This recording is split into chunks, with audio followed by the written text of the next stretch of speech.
Shalom saudara-saudara yang dikasihi oleh Tuhan. Kasih merupakan hal yang sangat hakiki dalam kehidupan manusia dan tentu juga dalam kehidupan kita. Dan kita bersyukur selain kita dikasihi oleh keluarga kita, ada Tuhan yang selalu mengasihi kita tiap-tiap hari. Itulah menjadi kekuatan dalam hidup kita, memberikan semangat, memberikan optimisme, sehingga kita tidak menjadi putus asa ketika kita menghadapi pergumulan kita. Salam jumpa dalam program Tuhan adalah Gembalaku. Saudara, dalam pengalaman kita hidup di dunia ini, bagaimana kita menilai Tuhan itu mengasihi kita? Seringkali kita mengukurnya sangat terkait dengan situasi dan kondisi yang kita alami dalam kehidupan kita, bukan? Jika semua berjalan dengan baik, semua lancar, kita berhasil, kita berkelimpahan, kita bahagia, maka kita berkata dan menyimpulkan bahwa Tuhan itu sangat mengasihi saya. Namun jikalau hal yang terjadi itu sebaliknya, bagaimana? Banyak orang mempertanyakan kasih Tuhan saat mengalami masa-masa yang tidak diharapkan. Sebenarnya, sebagai anak-anak Tuhan, bagaimana kita memahami bahwa Tuhan mengasihi kita selalu? Mari kita membaca firman Tuhan dari Maliaki, pasal 1, ayat 1-5. Ucapan ilahi, firman Tuhan kepada Israel dengan perantaraan Maliaki. Aku mengasihi kamu, firman Tuhan. Tetapi kamu berkata, dengan cara bagaimanakah engkau mengasihi kami? Bukankah itu Esau kakak Yakub? Demikian firman Tuhan. Namun aku mengasihi Yakub, tetapi membenci Esau. Sebab itu aku membuat pegunungannya menjadi sunyi sepi dan tanah pusakanya kujadikan padang gurun. Apabila Edom berkata, kami telah hancur, tetapi kami akan membangun kembali reruntuhan itu. Maka beginilah firman Tuhan semesta alam. Mereka boleh membangun, tetapi aku akan merobohkannya. Dan orang akan menyebutnya daerah kefasikan dan bangsa yang kepadanya Tuhan murka sampai selama-lamanya. Matamu akan melihat dan kamu sendiri akan berkata, Tuhan maha besar sampai keluar daerah Israel. Saudara yang dikasihi oleh Tuhan, hari ini kita memulai perjalanan iman kita bersama dengan Kitab Maliaki. Kitab Maliaki ini merupakan kitab terakhir dari Perjanjian Lama. Saudara, Nabi Maliaki melayani pada masa yang kurang lebih sama dengan Ezra dan Nehemia, sekitar tahun 460 sebelum Masehi. Saudara, pada masa Maliaki melayani, Bait Suci sudah dibangun. Dan masa itu bangsa Israel sudah 120 tahunan kembali ke Yerusalem.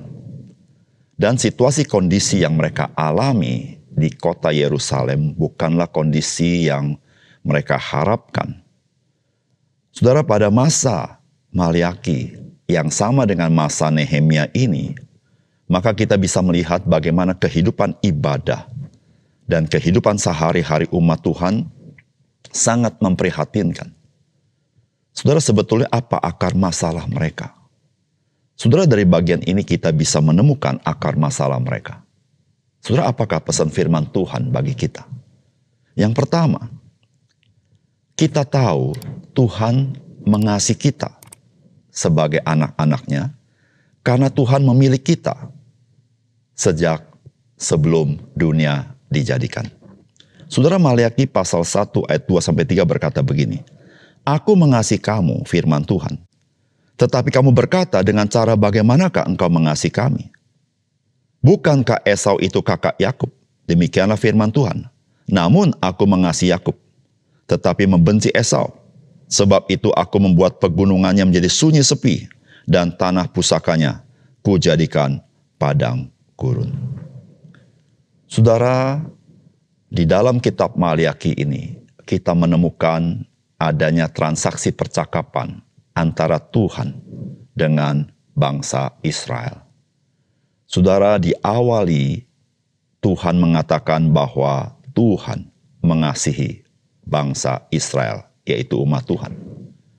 Namun ditanggapi dengan tanggapan yang sangat mengejutkan, yaitu pertanyaan dengan cara bagaimanakah Tuhan mengasihi mereka atau bangsa Israel atau umat Tuhan. Saudara, ungkapan, pernyataan atau pertanyaan seperti ini muncul karena mereka sudah tinggal 120 tahun di tanah perjanjian dan mereka melihat dan mengalami situasi dan kondisi yang tidak pernah kondusif. Sehingga bagi mereka merasa kembali ke tanah perjanjian bukanlah sesuatu yang baik. Mereka merasa mengalami kesusahan dalam kehidupan mereka. Sehingga mereka bertanya kepada Tuhan, dengan cara bagaimanakah Engkau mengasihi kami? Saudara, jawaban Tuhan adalah bukankah Esau itu kakak Yakub? Saudara, kita tahu bahwa Israel adalah keturunan daripada Yakub. Saudara, Esau itu adalah kakak kandung daripada Yakub. Dan saudara tahu bagaimana kisah daripada Yakub dan Esau ini. Saudara, Tuhan berkata, aku mengasihi Yakub tetapi membenci Esau. Saudara, kalimat aku mengasihi Yakub dan membenci Esau ini berbicara bahwa Tuhan memilih Yakub dan tidak memilih Esau.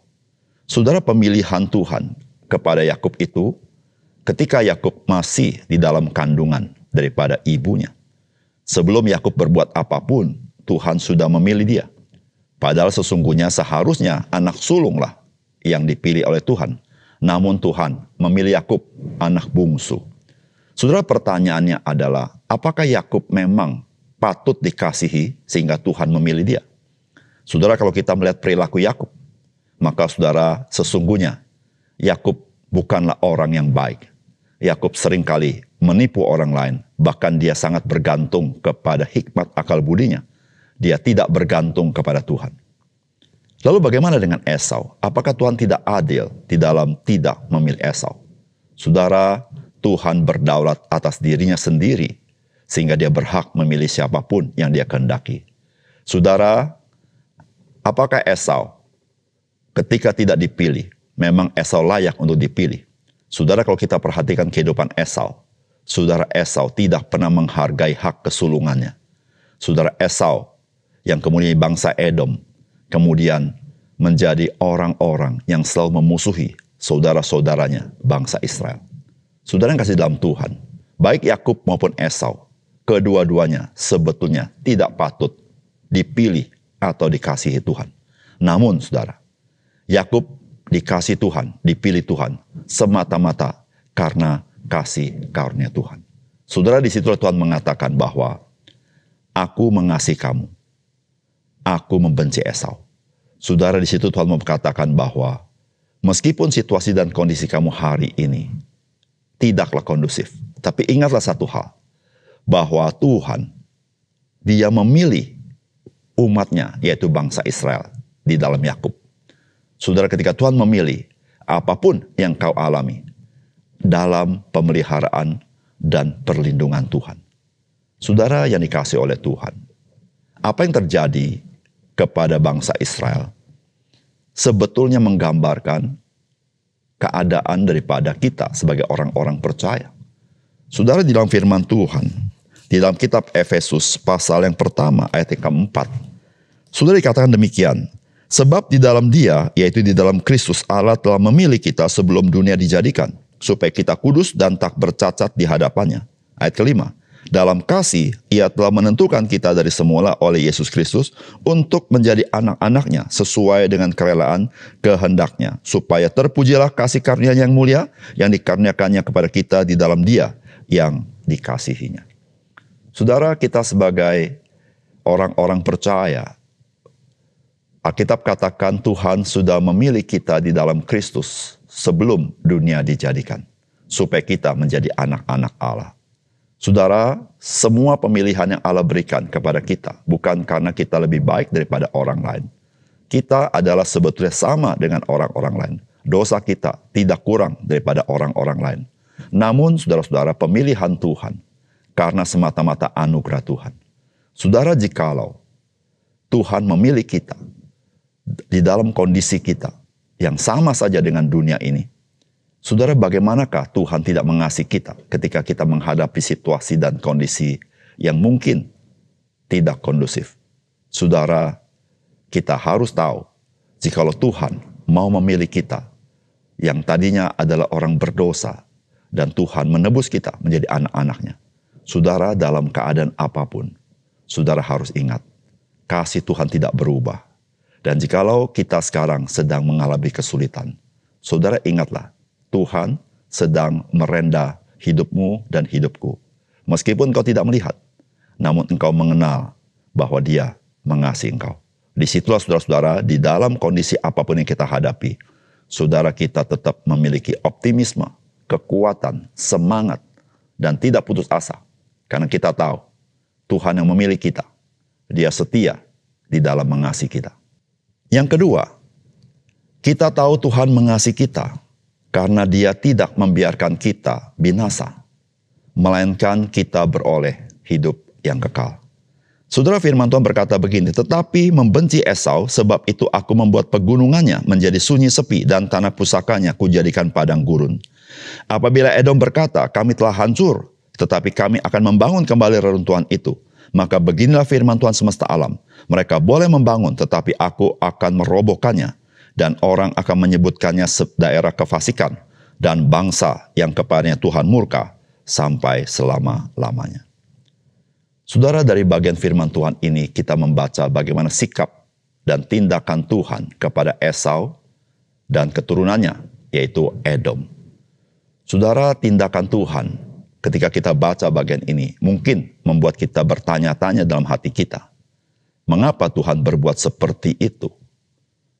Seakan-akan Tuhan tidak adil di dalam perbuatan Tuhan kepada Edom.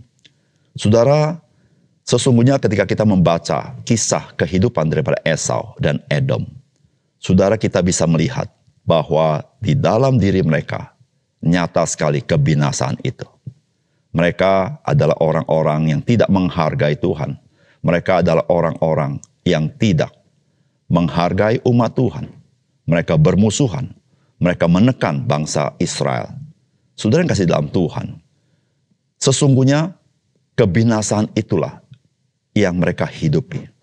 Saudara, sesungguhnya setiap orang-orang di dunia ini, jikalau bukan kasih karunia Tuhan, maka setiap orang akan memilih kebinasaan dalam kehidupannya. Demikian juga Yakub, jikalau Yakub tidak dipilih oleh Tuhan. Namun saudara yang kasih dalam Tuhan, Tuhan mau memilih Yakub dan menjadikan Yakub sebagai umat Tuhan.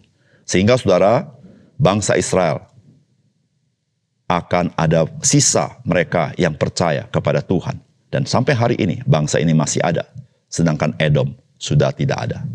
Saudara yang kasih dalam Tuhan, demikian juga dengan kita sebagai orang-orang percaya. Saudara, sesungguhnya semua manusia sama. Kita mempunyai natur kebinasaan. Natur kebinasaan, maka perilaku kita perilaku kebinasaan. Natur kebinasaan selalu menolak kehidupan. Natur kebinasaan selalu menolak kasih karunia Tuhan. Namun saudara, Tuhan memilih kita. Sehingga Tuhan menolong kita mengenal akan kasih karunia Tuhan. Sehingga kita tidak binasa. Kita diberikan hidup yang kekal di dalam Yesus Kristus. Disitulah saudara-saudara yang kasih dalam Tuhan, kita melihat betapa Tuhan mencintai kita. Tuhan tidak membiarkan kita binasa, tetapi Dia memilih kita dan memelihara keselamatan yang diberikan kepada kita. Saudara, firman Tuhan, saudara mengatakan demikian. Di dalam Injil Yohanes pasal yang ke-10 ayat 28.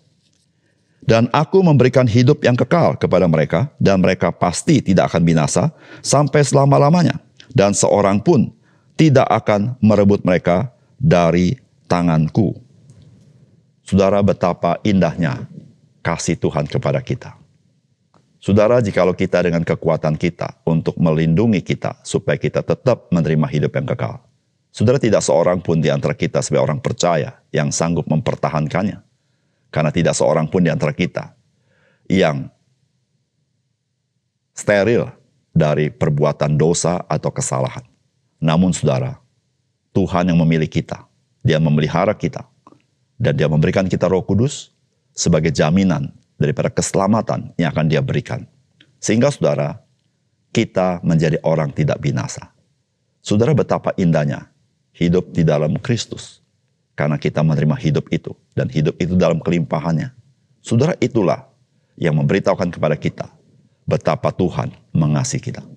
Saudara, di dunia ini ada banyak hal yang kita miliki, yang harus kita lepaskan. Namun satu hal yang Tuhan tidak pernah lepaskan dari hidup kita adalah hidup yang kekal. Dia pelihara itu sampai kita mendapatkannya sepenuhnya. Mari kita berdoa. Bapa surga, terima kasih untuk kebenaran firman-Mu. Biarlah Engkau meteraikan dalam hati kami, sehingga firman-Mu sungguh-sungguh termeterai dalam hati kami. Kami mengingat apapun yang kami alami dalam hidup ini. Kami ingat apa yang Tuhan kerjakan di dalam Kristus dengan memilih kami dan memelihara keselamatan yang Tuhan berikan kepada kami. Dengan kehidupan kami yang naik turun, tetapi Tuhan tidak pernah meninggalkan kami. Kami berterima kasih untuk firman-Mu Tuhan. Dalam nama Tuhan Yesus kami berdoa. Amin.